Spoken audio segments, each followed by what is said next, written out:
Bismillah, Assalamualaikum warahmatullahi wabarakatuh. Innal hamdalillah nahmaduhu wa nasta'inuhu wa nastaghfiruh wa na'udzu billahi min shururi anfusina wa sayyiati a'malina may yahdihillahu fala mudilla lahu wa may yudlil fala hadiyalah. أشهد أن لا إله إلا الله وحده لا شريك له وأشهد أن محمدا عبده ورسوله اللهم صل وسلم وبارك على هذا النبي الكريم نبينا محمد وعلى آله وأصحابه ومن صار على نهجه وتمسك بسنته إلى يوم الدين. قال الله تعالى في القرآن الكريم يا أيها الذين آمنوا اتقوا الله حق تقاته ولا تموتن إلا وأنتم مسلمون. أما بعد فإن أصدق الحديث كتاب الله وخير الهدي هدي محمد صلى الله عليه وسلم وشر الأمور محدثاتها فإن كل محدثة بدعة وكل بدعة ضلالة وكل ضلالة في النار. Ma'asyiral muslimin, sidang jemaah maghrib rahimani wa rahimakumullah. Alhamdulillah, kembali kita bersyukur kehadirat Allah Subhanahu wa taala atas pertolongannya lah, atas hidayah dari Allah lah kita masih bisa berkumpul dalam masjid ini dalam rangka untuk kembali membaca ayat-ayat Allah, mentadaburi firman-firman Allah dan hadis-hadis Nabi sallallahu alaihi wasallam dalam rangka untuk mengambil faidah ilmu agama dari para ulama kita. Kemudian salawat dan salam selalulah kita bersalawat hendaknya kepada Nabi besar Muhammad sallallahu alaihi wasallam. Allahumma salli ala Muhammad wa ala ali Muhammad. Hadirin yang dimuliakan oleh Allah Subhanahu wa taala, sebelum kita memasuki pembahasan kita yang mana kita masih pada babun minasyirki lubsul halqati wal khayti wa nahwihima li raf'il bala'i aw daf'ihi. Bab termasuk syirik ya. Min di sini kata Al-Imam Ibnu Utsaimin dalam kitabnya Al-Qaulul Mufid ala Kitab Tauhid ya. Min di sini litab'id. Karena min itu banyak arti dalam bahasa Arab. Tab'id itu artinya bahagian, sebahagian. Ya. Jadi bahagian dari syirik ya, atau yang termasuk perbuatan syirik gitu. Di antaranya adalah lubsul halqah ya, memakai gelang, wal khayti dan benang, wa nahwihima dan yang semisal dengan dua itu. Ya, baik itu zimat ya yang sama dengan itu. Untuk apa tujuannya? Li raf'il bala, untuk mengangkat bala, penyakit, musibah ya, sesuatu yang tidak menyenangkan gitu. Sesuatu yang menyusahkan dan yang menyakitkan itu bala. Jadi ketika sudah terjadi itu diangkat. Au daf'ihi, atau menolaknya sebelum datangnya bala tersebut. Jadi sebelum kita lanjutkan pembahasan kita, kemarin kita sudah sampai pembahasan akhir di bab ini dan kita akan masuk kepada istifadah. Istifadah itu sama dengan faidah ya. Pelajaran ya yang bisa kita ambil ya dari hadis ataupun dalil ya yang dibawakan oleh beliau pada dalil dari hadis dari sahabat Imran bin Husain pada pertemuan yang selanjutnya. Jadi sebelum kita melanjutkan ini ya ada hal yang penting juga kami pertimbangkan ya, mengingat ada ikhwan yang minta kita bahas. Karena beberapa hari yang lalu ada memang suara-suara tentang hal ini ya. Bahaslah Ustaz masalah itu. Ya ini adalah masalah ilmiah. Sebenarnya ini masalah kalau dalam level belajar itu sudah tingkatan advance kan gitu. Karena memang belajar agama itu ada level-levelnya Pak. Ya. Yang pertama level dasar ya, kita belajar tauhid la ilaha illallah, apa maknanya, syaratnya, ya, apa rukun-rukunnya, apa pembatal-pembatalnya, itu harus tahu, Pak. Kemudian syarah daripada rukun iman. Beriman kepada Allah. Bagaimana beriman kepada orang, dikatakan sah imannya kepada Allah apa, kan itu yang kita bahas di secara usul asalasa. Beriman kepada malaikat, apa batasannya? Batasan minimal kalau orang itu meyakini hal itu, dia sudah dikatakan beriman kepada malaikat. Itu kan level-level dasar gitu. Nah, jadi ada sebagian ikhwan minta membahas level tahzir kan gitu. Ini sebenarnya sudah tinggi, Pak. Ya, namun di kalangan orang sebelah ini level untuk pemula. Sehingga ada sebagian ikhwan ditanya tentang makna la ilaha illallah, nggak tahu dia. La ilaha illallah itu maknanya nggak tahu. Tapi kalau tentang si fulan, ya ustaz itu pakar betul dia. Itu gini-gini, itu mubtadi katanya ya. Ustaz itu pakar sekali. Nah, namun yang level yang dasar nggak paham, sehingga kita belum membahas itu gitu. Namun karena ada yang meminta, maka kita akan coba membahasnya gitu. Karena ini memang masalah ilmiah. Jadi ketika seseorang sudah menyebarkan kepada orang lain ya tentang seperti ada ungkapan mengatakan jangan belajar sama si fulan kan gitu. Nah, ini ya ada pembahasannya, itu namanya hajar, Pak ya. Al-hajru dari hajaro. Yahjuru hajran. Jadi hajaro itu adalah meninggalkan orang atau mengajak orang lain meninggalkan orang lain. Maka mesti orang yang sebelum menghajar itu dia mempelajari, Pak, kitab-kitab ulama. Ya, bahkan ulama-ulama kontemporer sekarang banyak menulis tentang hal ini. Dan ini juga ya harus bagi orang yang menggeluti masalah ini. Di antara kitab yang ditulis oleh para ulama kita adalah yang ditulis oleh Syekh Ali Farkus, ya, salah seorang murid senior Syekh Muqbil bin Hadi, ya,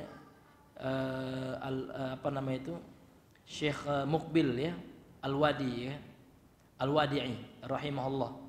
Jadi ada kitab beliau itu judulnya Dawabit, ya, Dawabitu Hajril Mubtadi'. Apa dawabit? Dawabit itu artinya apa standar gitu ya. Apa batasannya? Ya, di dalam menghajar seorang yang dianggap misalkan ahlul bid'ah. Satu hal yang mesti kita yakini bersama, yang harus kita, ini dasar ya, ini usul ya. Bahwasanya setiap muslim itu, Pak, yang lahir, muslim yang ada sekarang itu hukum dasarnya mereka adalah muslim ahlu sunnah. Itu yang harus kita tekankan, hukum asalnya gitu. Karena Al-Imam Al-Barbahari mengatakan as-sunnatu wal islam huwa sunnah, ya. Islam itu adalah sunnah kata beliau, dan sunnah itu adalah Islam. Ikhrajun nasi minas sunnah syadidun kata Imam Ahmad, ya. Ketika ada orang yang mengatakan dia bukan sunnah lagi itu, ini berat, ini perkara syadid, ya, perkara yang enggak enteng, ya. Butuh ilmu, Pak. Kalau enggak tanpa ilmu ini luar biasa. Karena akan dia pertanggungjawabkan nanti klaimnya itu sampai hari kiamat, karena dia telah mengeluarkan orang dari sunnah. Karena sunnah itu Islam.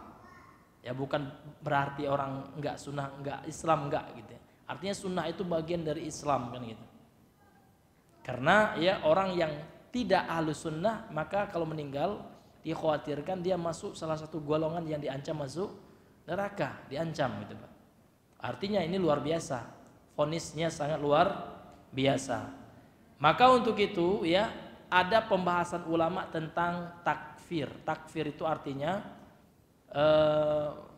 menganggap seseorang muslim itu menjadi kafir, keluar dari Islam. Ada kitab ulama judulnya Dawabitut Takfir. Seperti Syekh Shalih Ar-Ruhaili ada buku beliau judulnya Dawabitut Takfir gitu. Ada pula tabdi'. Tabdi' ini dia enggak keluar Islam, tapi dia keluar dari jalur sunnah. Dia menjadi mubtadi' gitu. Nah, dan ini juga ada dawabitnya, Pak. Kapan seorang itu dikatakan mubtadi'? Kaidah yang ditetapkan oleh para ulama, kaidah umum, Pak ya, bahwasanya laisa kullu man waqa'a fil kufri yakunu kafiran, ya. Tidak setiap orang yang melakukan kekufuran, jatuh ke dalam kekufuran langsung menjadi kafir dia. Ya, boleh jadi ada mawani'nya, maka ada istilah ya tawafurus syurut wantifaul mawani'. Telah tersempurnanya, terlengkapnya syarat-syarat, dia bisa dikafirkan dan hilang ya mawani jamak dari mani itu arti penghalang.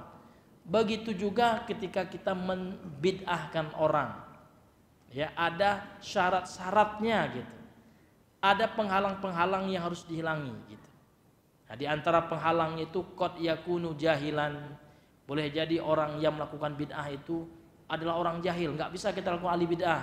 Dia kenapa dia zikir berjamaah misalkan, dia orang awam gitu, dia ikut-ikut aja, nggak boleh Pak, nggak boleh langsung kita vonis. Nah, ini perkara penting sekali. Qad yakunu mujtahidan wa akhta'a fi ijtihadihi. Ya, boleh jadi orang itu mujtahid ya, namun dia salah dalam ijtihadnya. Walaupun itu perkara ini ahlu ilmi ini ya, orang yang ijtihad itu kan ada yang mutlak, ada yang mampu berijtihad pada perkara yang sepele ya. Nah, ini bertingkat-tingkat pula gitu. Boleh jadi dia ulama, orang yang berilmu, salah dalam ijtihadnya gitu. Salah dari pemahamannya, error dia, salah dia gitu. Nah, ini juga tidak boleh kita katakan dia ya mubtadi seperti ulama kita.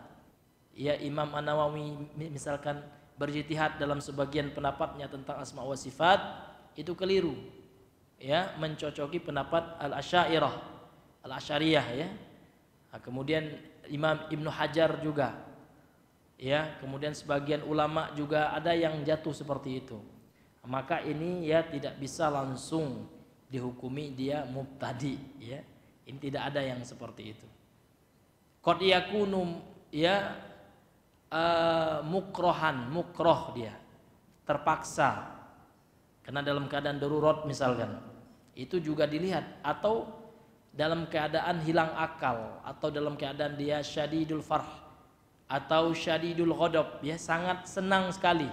Seperti dalam suatu hadis ya, hadis Sahih Bukhari, ada seseorang yang tengah dalam perjalanan di padang pasir yang tandus, semua bekalnya ditaruhnya di atas ontanya, kemudian setelah itu dia tertidur ya, ternyata tiba-tiba ontanya hilang gitu Pak ya. Dia kaget sekali karena dia luar biasa, dia akan meninggal gitu, karena semua bekal makanan di onta itu.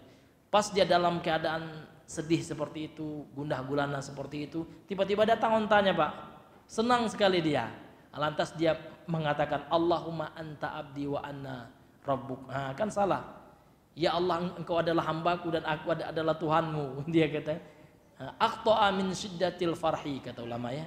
Dia itu salah ya mengucapkan sesuatu dia. Ungkapannya, ucapannya itu salah gitu. Itu luar biasa, ucapan kufur, namun dia nggak sengaja gitu. Maka untuk itu hadirin yang dimuliakan oleh Allah, ini ada ilmunya, ada dhawabitnya, ya ada hal-hal yang mesti dipertimbangkan dalam masalah yang seperti itu. Maka berkenaan dalam membid'ahkan orang juga seperti itu. Maka harus ada perkara-perkara yang mesti kita dapati. Yang pertama ya, kita harus cross check dulu perbuatannya, apa benar itu betul-betul bid'ah yang bisa mengeluarkannya dari sunnah, kan gitu. Harus kita ini berdasarkan ilmu ya, bukan ya berdasarkan pikiran kita aja, pendapat kita aja. Ya, apakah memang ya itu adalah perkara yang bisa mengeluarkannya dari sunnah. Ya. Ada yang berkata seperti ini. Ya, termasuk perkara yang mengeluarkan dari sunnah itu adalah berorganisasi. Maka kita katakan kita tidak membela organisasi ya. Maka kita katakan dia tidak ada ini dimasukkan, ulama mana yang memasukkan seperti itu. Ya, ulama hanya mengatakan orang itu bisa keluar dari sunnah kalau dia ya fanatik dengan organisasinya. Bagaimana bentuk fanatik ini Pak? Dia menganggap organisasinya itulah kebenaran, sehingga ya loyalitasnya atau dalam istilah syariatnya walaknya dan anti loyalitasnya dan dia bencinya gitu atas dasar organisasinya, baru betul ya barulah dikatakan ini hizbi, ada noda-noda hizbi padanya. Namun apakah dia langsung kita cap hizbiyah? Tidak dulu gitu ya. Harus ada di situ tasabbut, an yatasabbata wa yatabayyana, ada tabayyun gitu. Maka dia harus cross check dulu sama orang itu, dia harus panggil gitu. Apakah antum menjadikan organisasi antum itu adalah sumber kebenaran ya? Sehingga apapun yang menyelisih organisasi antum walaupun nas Al-Qur'an misalkan sudah jelas ya mengatakan tentang suatu hal, namun organisasi mengatakan lain, saya pilih organisasi ya. Itu Al-Qur'an enggak seperti tafsirnya, beda dengan penafsiran organisasi saya. Jelas itu adalah hizbiyah kan gitu. Ya. Namun kalau organisasi itu hanyalah dijadikan sebagai sarana, ya kan? Misalkan kemarin, ya, kan saya dibilang antum kan punya kartu organisasi, ya. Ya antum tabayun dulu kartu itu untuk apa? Kartu itu kemarin itu kan dapat dari Kemenak. Jadi Kemenak Pak kemarin itu mengadakan suatu acara ya, namanya sertifikasi dai. Jadi sertifikasi dai itu memang diambil dari ormas ya. Iya. Dan kita dipilih oleh itu. Iya. Itu ada tujuannya. Yang pertama kita taat kepada pemerintah karena itu program pemerintah. Dan orang-orang salafi ya, Ahlussunnah itu taat kepada pemerintah gitu. Iya. Sertifikasi dai gitu. Dan yang kedua itu juga bisa kita gunakan untuk dakwah kita di kalangan awam. Kenapa? Ketika orang awam ingin menuduh kita, mengecap kita radikal lah, teroris lah, maka kita katakan tidak, kita sudah dapat sertifikasi dai dari Kemenak. Tiba teman ini dibilang dia sudah hizbi ya.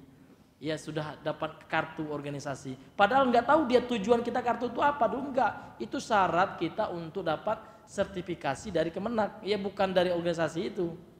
Karena nggak ada tabayun, Pak, ya.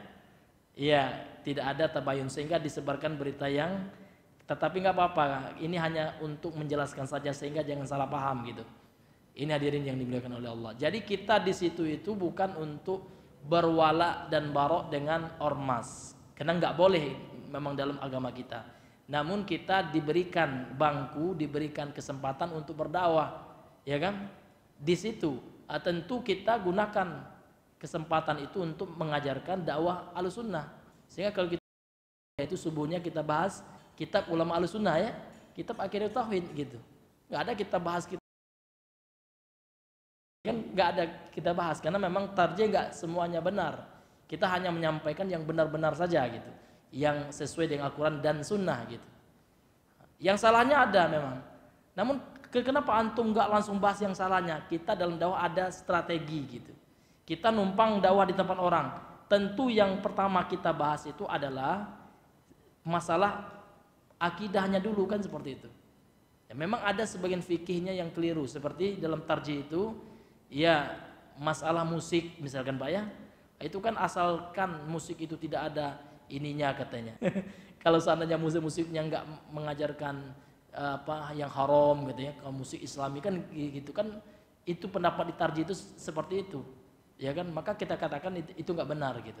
Karena setiap itu jumhur itu sudah keluar daripada jumhur ulama, mayoritas ulama ya, imam yang mazhab itu mengatakan musik haram berdasarkan hadis ya dan ayat Al-Qur'an bahkan. Dan pemahaman ulama terhadap itu adalah ghina, semua musik itu diharamkan gitu. Maka kita ada tadarujnya, ada pelan-pelan gitu Pak. Ini, namun sebagian orang dijadikan itu sebagai sebagai suatu hal untuk untuk mengatakan kita hizbiyah kan gitu. Tapi ya kita hanya bisa menyampaikan ya kebenarannya seperti itu, dan kita tidak pernah aktif kan gitu. Ya kalau orang yang hizbiyah itu seperti apa, dia betul-betul wala dengan organisasi itu.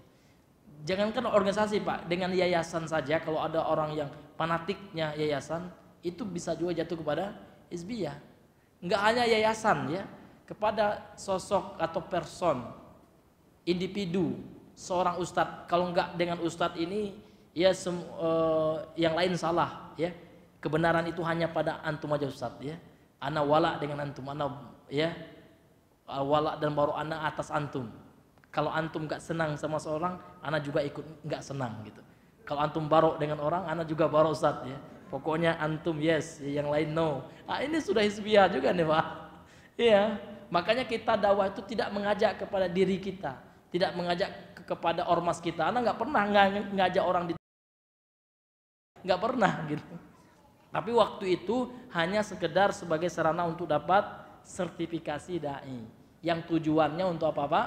Ya untuk dapat ini, untuk kemaslahatan dakwah juga. Karena itu dari pemerintah kan gitu. Nah ini hadirin yang dimuliakan oleh Allah Subhanahu wa taala. Itu ada memang Pak, sudah ada sertifikatnya itu di rumah. Jadi kalau kita dakwah di umum itu kan banyak macam-macam mereka. Antum dari aliran apa? Ya antum ini seperti apa pemahamannya gini, macam-macam gitu. Jadi salah satu wasilah yang bisa kita gunakan, alhamdulillah saya sudah dapat sertifikat dari Kemenak gitu, ya kan? Nah, sehingga kita bisa menjadikan itu alat untuk sebagai sarana untuk menyampaikan dakwah ya kepada di zaman yang banyak fitnahnya sekarang ini hadirin yang dimuliakan oleh Allah Subhanahu wa taala. Makanya ya bagus ya ini ya saya download juga di PDF. Ini bagus sekali bukunya Syekh Ali Farkus ya. Beliau ulama Aljazair, muridnya Syekh Mukbil rahimahullahu taala. Jadi beliau menjelaskan dalam kitab ini dawabit ya hajril mubtadi. Ada dawabitnya, ada kaedahnya, ada batasan-batasannya dalam ya menghajar ya, memboikot ya seorang mubtadi itu. Ini dalam dawabit yang kedua, ini beliau jelaskan ya. Ad-dhabitu tsani, dhabit yang kedua. At-tathabbutu man min talabbusil mukhalifi bima yujibu alaihil hajra. Ya. At-tathabbut ini betul Pak, ya. Ini syarat yang harus ada gitu. Tasabbut itu artinya klarifikasi gitu Pak. Cross check dulu. Ya. Dari orang-orang yang menyelisihi ya sunnah ya kan. Kemudian sehingga menyebabkan orang itu dihajar. Sehingga di sini beliau mengatakan an yatatsabbata wa yatabayyana anna ma waqa'a fihi al-mukhalifu dallatin nusus wal usul syar'iyyatu ala bid'iyatihi wa kaunihi ma'siyatan min jihatin. Jadi seseorang itu hendaknya betul-betul tatasabut, betul-betul cross check ya. Wa yatabayyan, betul-betul harus tabayun dia. Harus dia klarifikasi betul sama orang itu gitu. Annama waqa'a fil mukhalif, sesungguhnya apa yang terjatuh di dalamnya orang yang menyelisih itu dallatin nusus wal usul syariatu ala bid'ah, telah datang nas yang menunjukkan ya bahwasanya dia jatuh ke dalam perbuatan bid'ah. Sudah ada kaedah-kaedah syar'i gitu ya, usul-usul syariat yang menjelaskan perbuatannya yang dia terjatuh ke dalamnya itu adalah maksiatin ya. Maksiatan, ada sebuah kemaksiatan yang menyebabkan dia harus dihajar kan gitu. Nah, ini ya orang-orang yang jelas-jelas mubtadi gitu. Harus ada tabayun juga kita. Udah jelas-jelas mubtadi, apalagi ya orang itu belum tahu apakah dia sudah jatuh ke dalam bid'ah yang bisa mengeluarkan orang dari sunnah atau belum gitu. Itu langsung tergesa-gesa kita katakan ya, kita sebarkan, kita apa nama itu provokasi masa gitu ya. Nah, ini tentu bukanlah sikap seorang ahlussunnah. Ahlussunnah itu nggak suka memprovokasi dia. Ahlussunnah itu senantiasa mengajak orang kepada sunnah dan mengajak orang untuk saling bersatu di atas sunnah tersebut dan menjauhi furqah at-tafarruq ya. Wa'tasimu bihablillahi jami'an wa la tafarraqu, kan gitu usul ahlussunnah ya. Mengajak manusia untuk berpegang teguh kepada Al-Quran dan sunnah di atas pemahaman salaf, kemudian melarang orang untuk saling ya berpecah belah. Memang berpecah belah ini sudah sunnatullah Pak. Bahkan ulama kita, ayahnya Syekh Abdul Razak ya, yakni Syekh Abdul Muhsin, beliau menulis kitab yang judulnya Rifqan Ahlussunnah bi Ahlussunnah. Apa asal muasal penulisan kitab ini? Berlembah lembutlah sesama Ahlussunnah karena terjadi saling hajar gitu ya, antara Syekh Rabi' dengan Syekh Abdul Hasan, guru kami dulu di Yaman, Al-Ma'ribi, yang mana beliau ini adalah muridnya Syekh Abdul Muhsin ya, dan banyak mendapat wejangan dari Syekh Abdul Muhsin. Melihat dua ulama ini saling yang membid'ahkan ya, saling menghajar ya Pak ya. Maka diperbaiki oleh Syekh Abdul Muhsin. Ditulislah kitab Ahlussunnah itu harus bersikap lemah lembut ya. Gak boleh dia saling keras, gak boleh dia saling bermusuhan, gak boleh. Ahlussunnah itu harus saling menyayangi. Bahkan sesama Islam kita harus saling menyayangi. Kan Rasul mengatakan la yu'minu ahadukum hatta yuhibba li akhihi ma yuhibbu li nafsihi. Tidak dianggap sempurna keimanan seseorang itu sampai dia mencintai saudaranya. Kita harus saling mencintai, bukan saling suuzon ya. Bukan saling mencari kesalahan. Kalau cari kesalahan Pak, banyak salah kita. Ya kan? Itu yang tampak, yang enggak tampak banyak lagi. Kalau enggak Allah yang menutupi kesalahan kita ini, ya kan?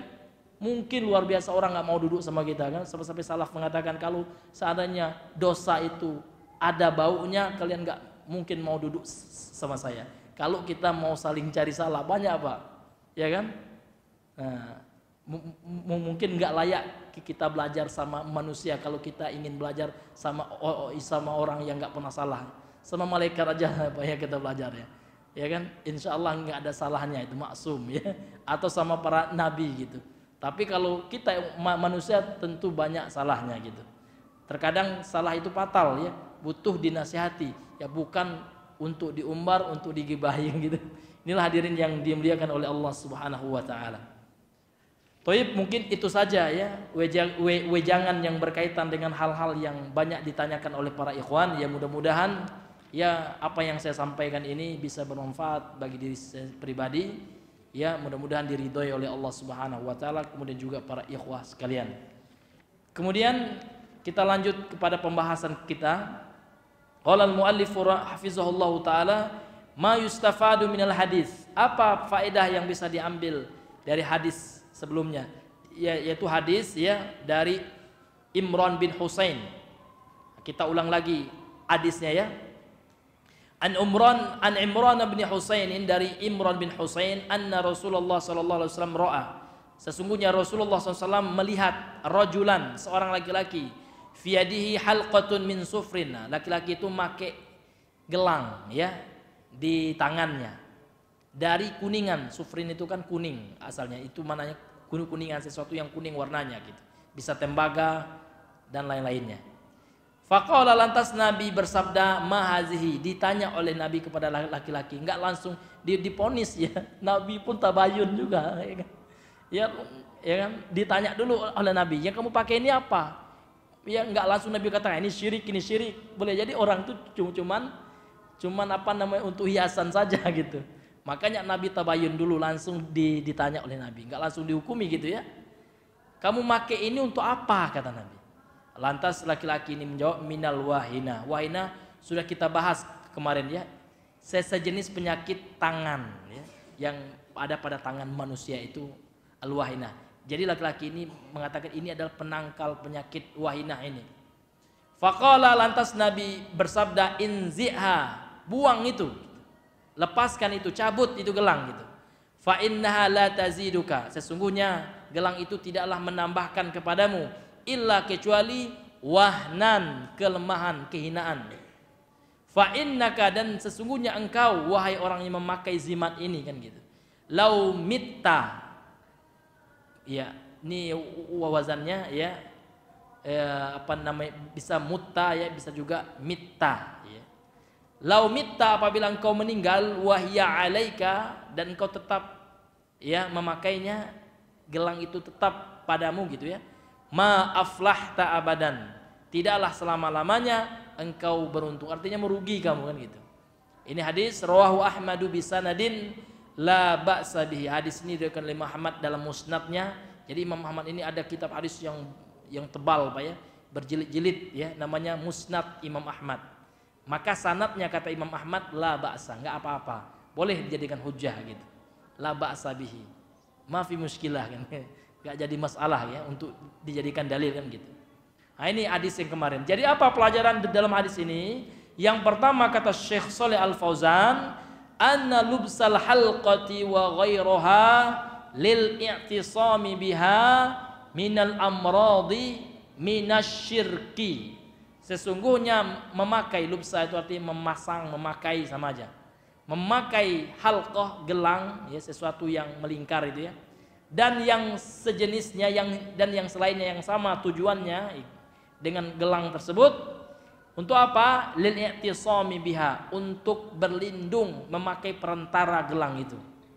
Berlindung dari apa? Minal amradi, dari penyakit-penyakit. Amrad jamak dari marad. Marad penyakit, amrad penyakit-penyakit.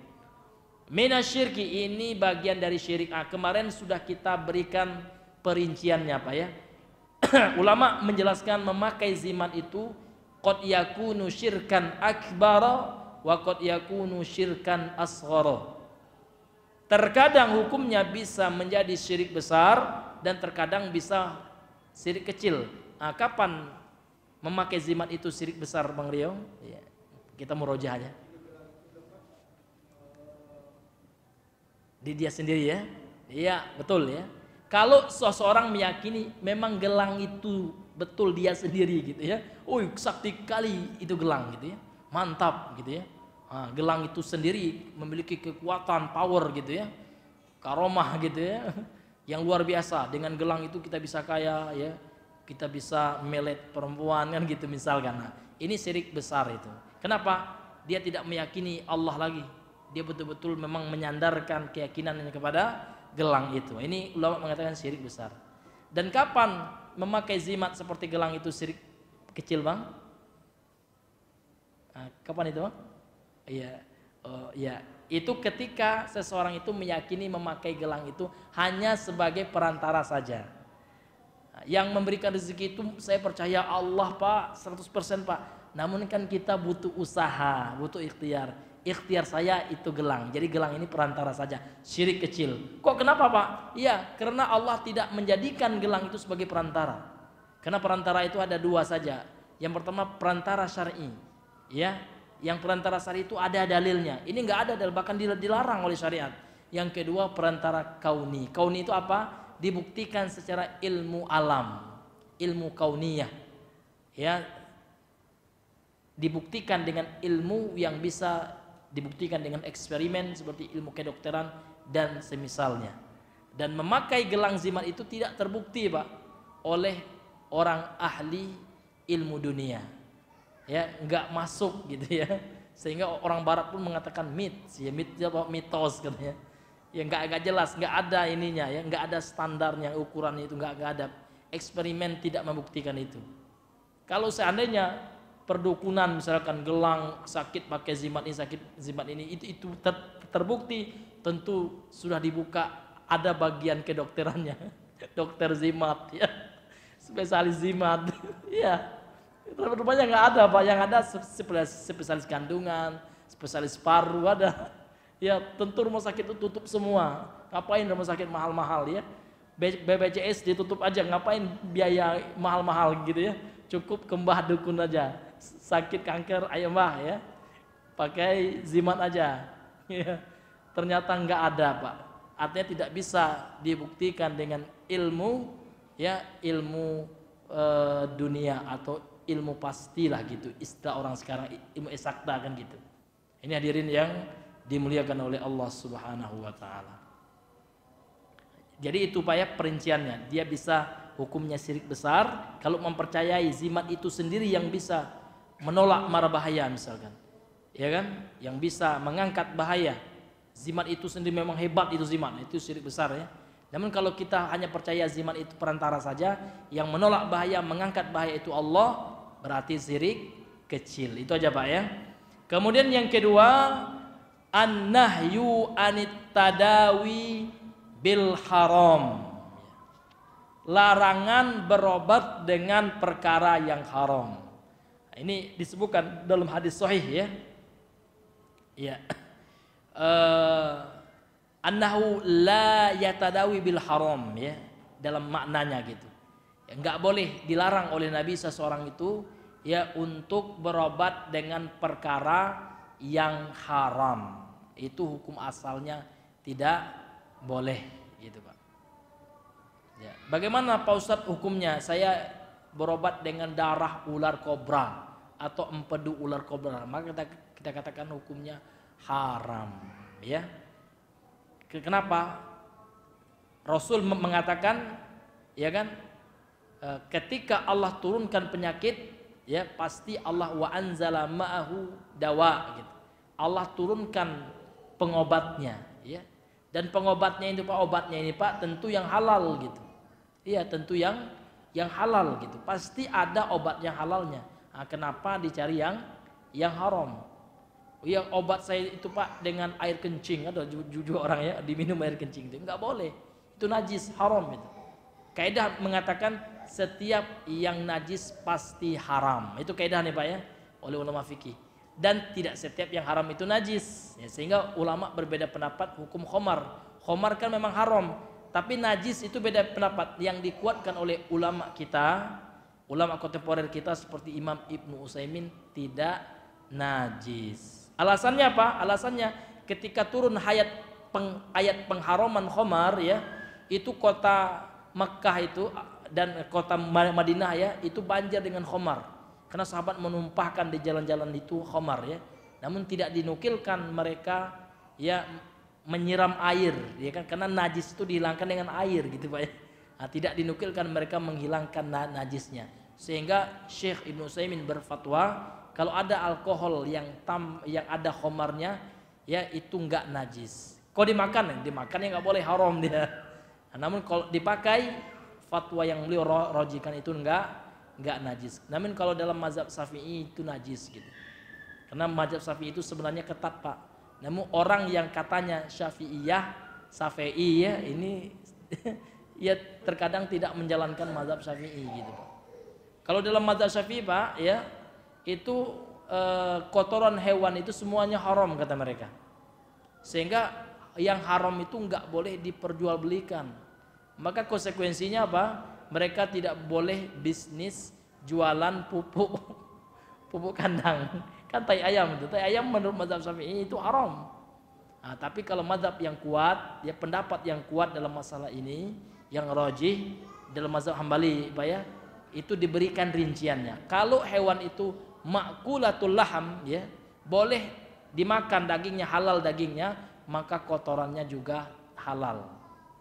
Artinya kotorannya enggak najis gitu. Maka kalau Bapak keinjak tai ayam langsung sholat, sah sholatnya Bapak ya.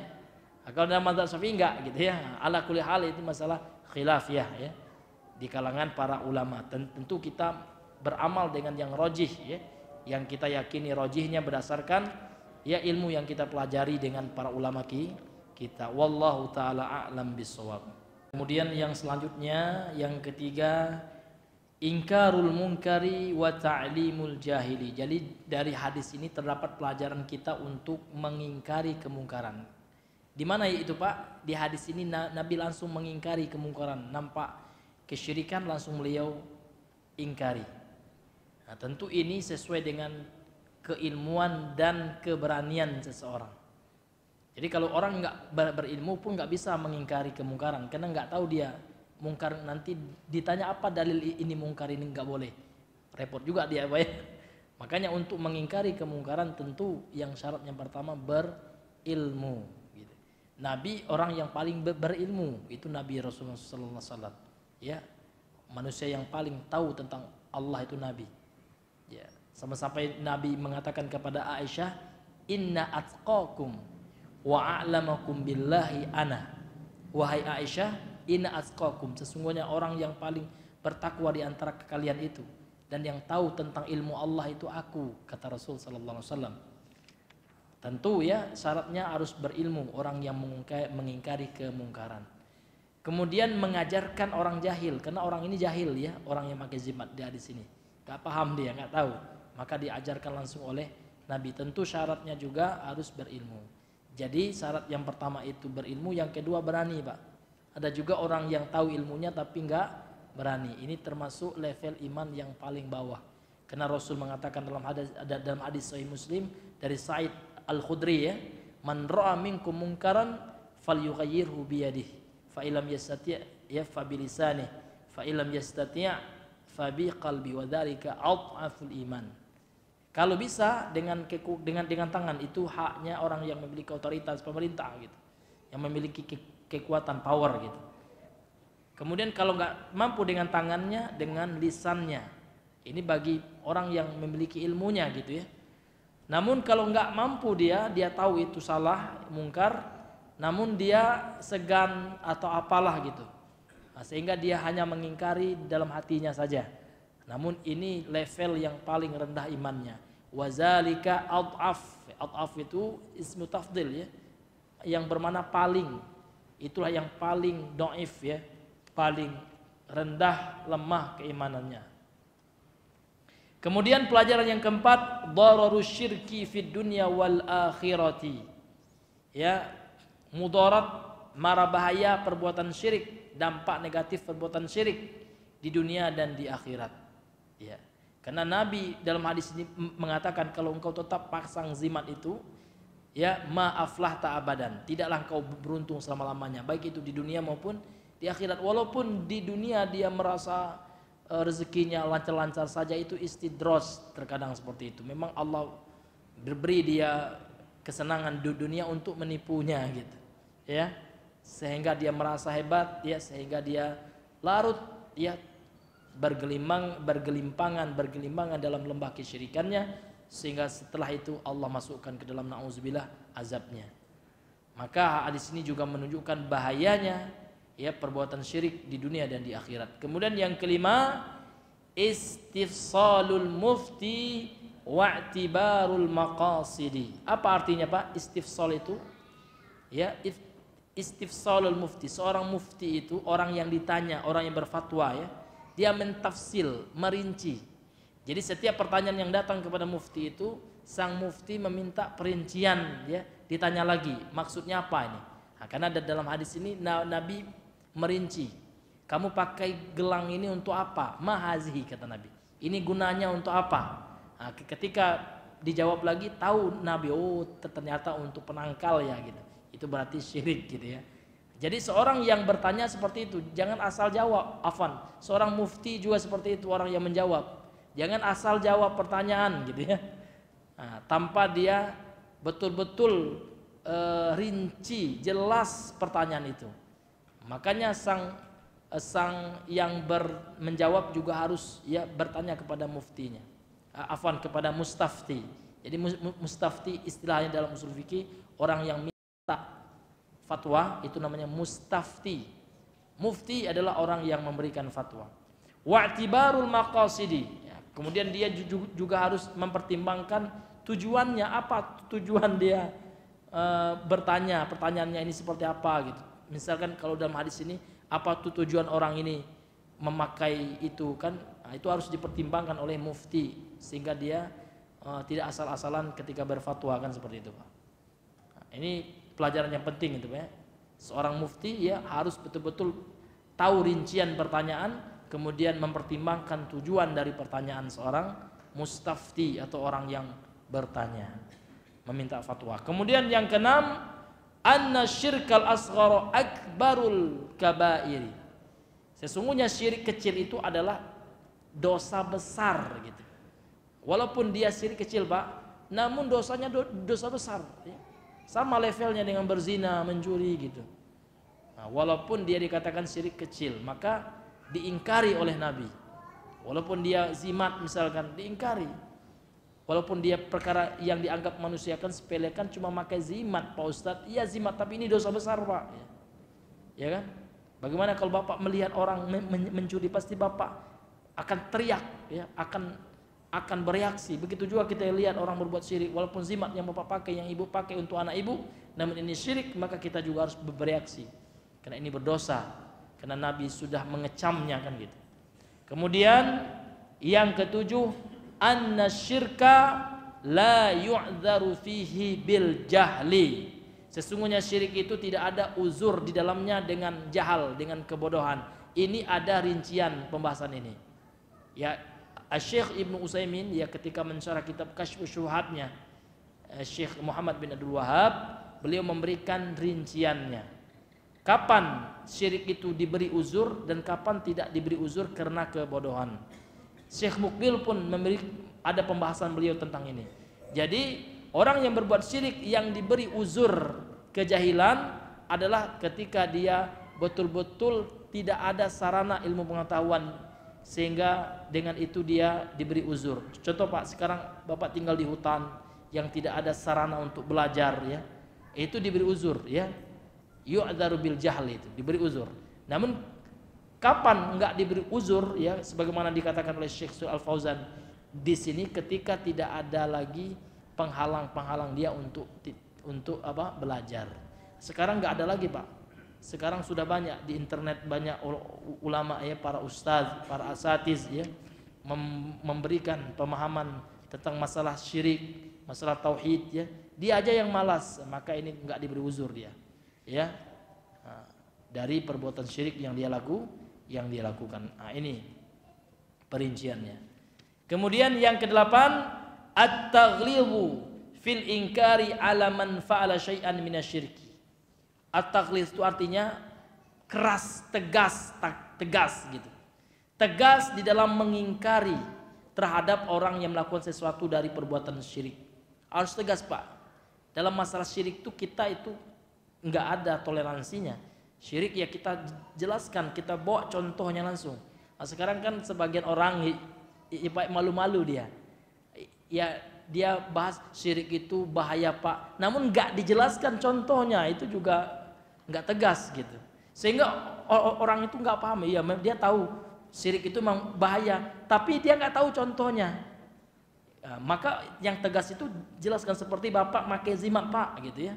Bapak pakai cincin, Bapak anggap cincin itu punya khodamnya, punya penunggunya, sakti gini, dijelaskan langsung contohnya. Itu yang dikatakan at-taghlidz gitu.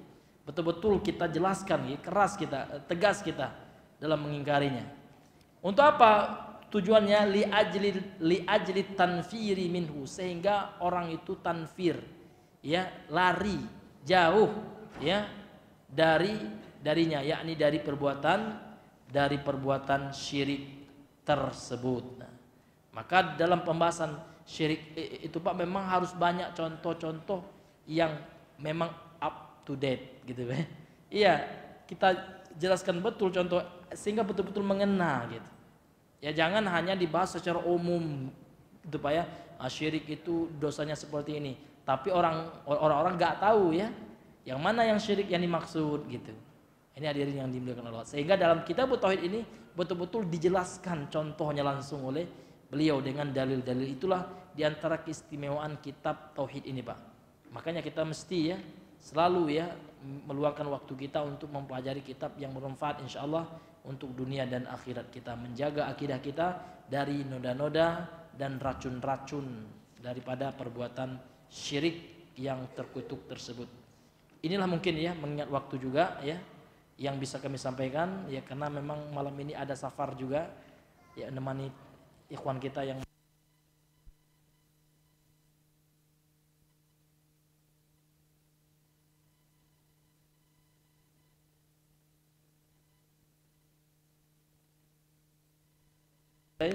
Assalamualaikum warahmatullahi wabarakatuh.